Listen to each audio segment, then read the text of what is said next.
अस्सलाम वालेकुम नाज़रीन, मैं हूं एडवोकेट ज़ुबैर कुंदी। आज हम आपको बताएंगे कि पाकिस्तान के अंदर 26th कॉन्स्टिट्यूशन अमेंडमेंट बिल 2024 पास हो गया। आइनी तरामीम पास हो गई। इनकी 22 शिक्कों के साथ ये आइनी तरामीम पास हो गई।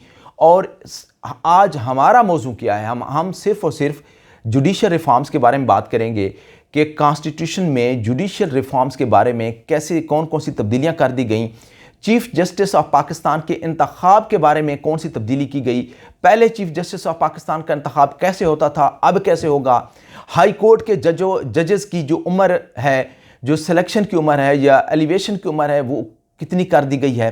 पहले 45 साल थी, अब कितनी कर दी गई है। इसी तरीके से हाई कोर्ट के जजेस के ऊपर जो चेक एंड बैलेंस का सिलसिला शुरू कर दिया गया है, वो क्या है कि अगर कोई हाई कोर्ट का जज सही परफॉर्म नहीं करेगा तो उसके खिलाफ कौन एक्शन ले सकेगा। और इसके अलावा बहुत सारे आर्टिकल्स हैं जिसके अंदर इजाफा कर दिया गया है।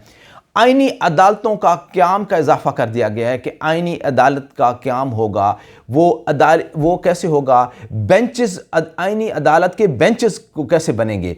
आइनी अदालत का सेपरेट क़याम का जो सिलसिला है वो ख़त्म हो गया था और उसमें अब नया ड्राफ्ट बनाया गया। उस ड्राफ्ट के अंदर जो बेंचेस हैं, आइनी बेंचेस, वो अलग बना दिए गए हैं।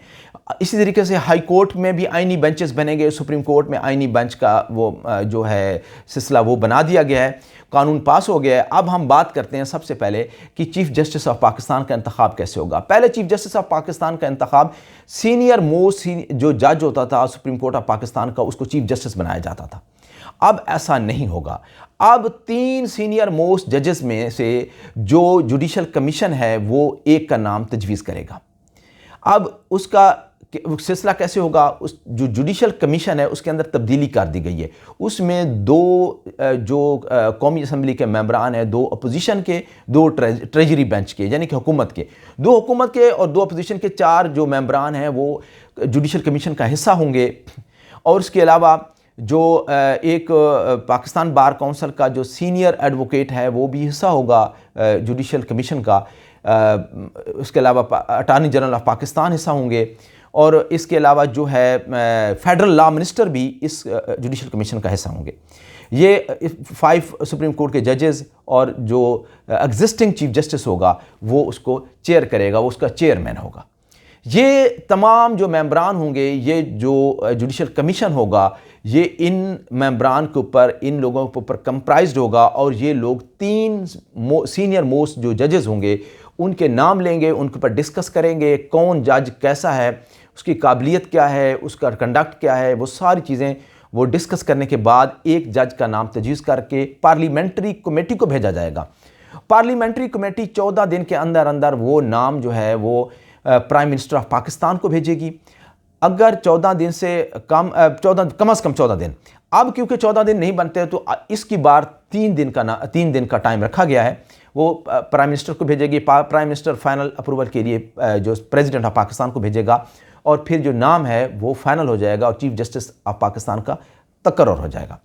ये इसके अलावा जो है आर्टिकल 179 आईन पाकिस्तान के अंदर भी एक तब्दीली कर दी गई है। वो तब्दीली ये है कि जो पहले मुद्दत मुलाजमत थी वो 65 ईयर्स थी, लेकिन अब लेकिन चीफ जस्टिस की जो मुद्दत मुलाजमत है वो एज 3 साल कर दी गई है। अब अगर 65 साल की उम्र में कोई रिटायर हो जाता है तो वो 3 साल से पहले रिटायर हो जाएगा चीफ जस्टिस।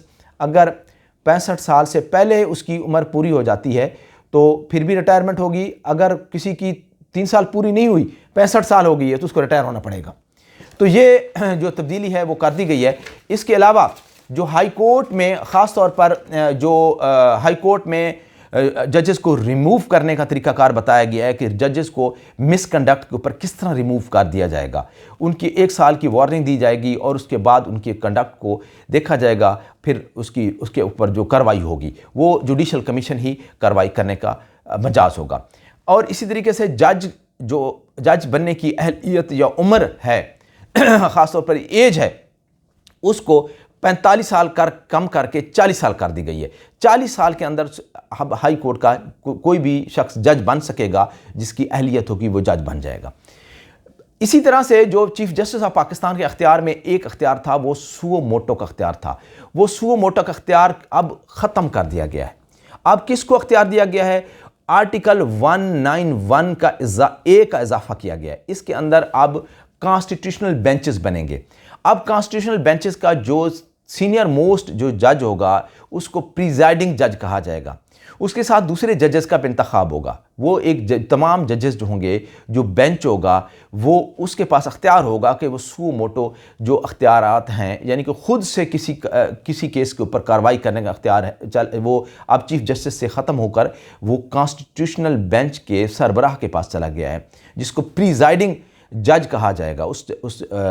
जो कॉन्स्टिट्यूशनल जो होगा, जो बेंच होगा, उसका चीफ जस्टिस नहीं कहा जाएगा, बल्कि उसको एज आ जज कहा जाए, प्रिजाइडिंग जज कहा जाएगा।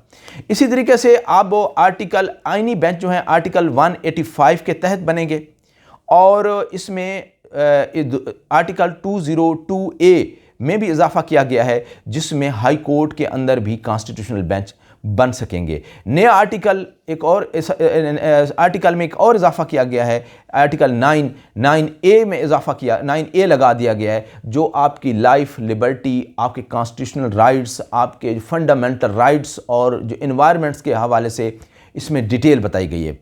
इसी तरीके से आर्टिकल 215 के तहत जो इलेक्शन कमीशन के मेंबरान हैं उनकी मुद्दत मुलाजमत 5 साल कर दी गई है।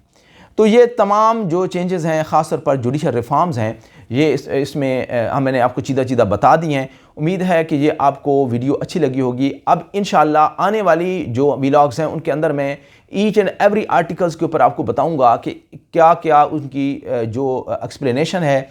इसके अलावा जो नए कवानीन बने उनके ऊपर भी बात होगी। इंशाल्लाह हम आगे जाकर वो आपको एक्सप्लेन करेंगे। बहुत शुक्रिया।